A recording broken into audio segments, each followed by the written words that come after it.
یک نیروی خاص شما را به اینجا کشانده.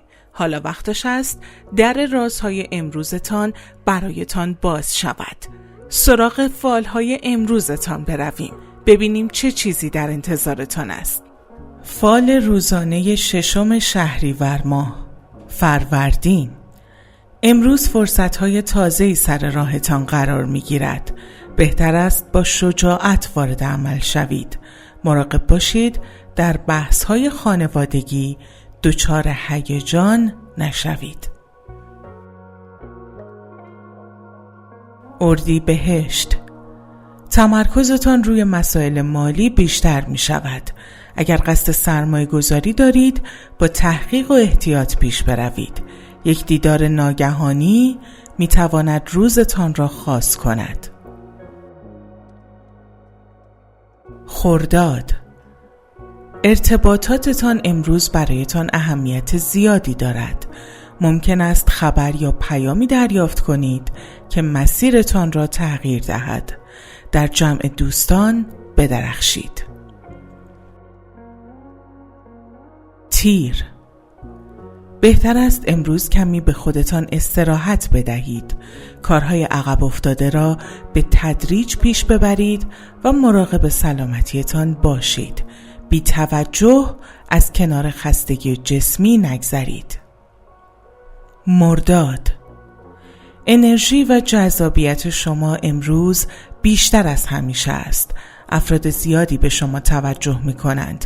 از این موقعیت برای پیشبرد هدفی شخصی استفاده کنید. شهریور. امروز ممکن است با تصمیمی دشوار روبرو شوید. عجله نکنید و از مشورت دیگران بهره ببرید. آرامش درونیتان کلید حل مشکلات است. مهر. یک فرصت کاری یا آموزشی تازه برایتان پیش می آید. با اعتماد به نفس جلو بروید. در روابط عاطفی صادق باشید تا سوء تفاهمی پیش نیاید. آبان. امروز ممکن است کمی دچار حسادت یا سوء ظن شوید. سعی کنید بی دلیل ذهنتان را درگیر نکنید. در مسائل کاری خبر خوبی منتظرتان است. آذر. پر از انرژی و انگیزه هستید. زمان خوبی برای شروع یک پروژه یا فعالیت تازه است. در روابط عاطفی با مهربانی بیشتری رفتار کنید.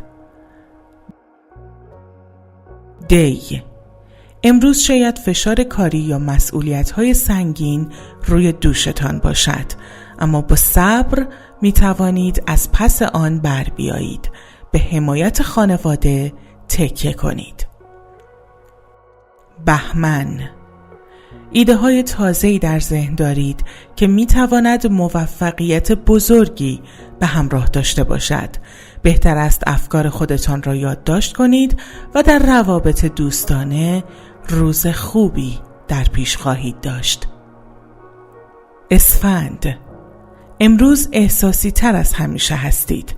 سعی کنید تصمیم های مهم را با عقل بگیرید، نه فقط دل. خبری خوب در مسائل عاطفی یا خانوادگی دریافت می کنید.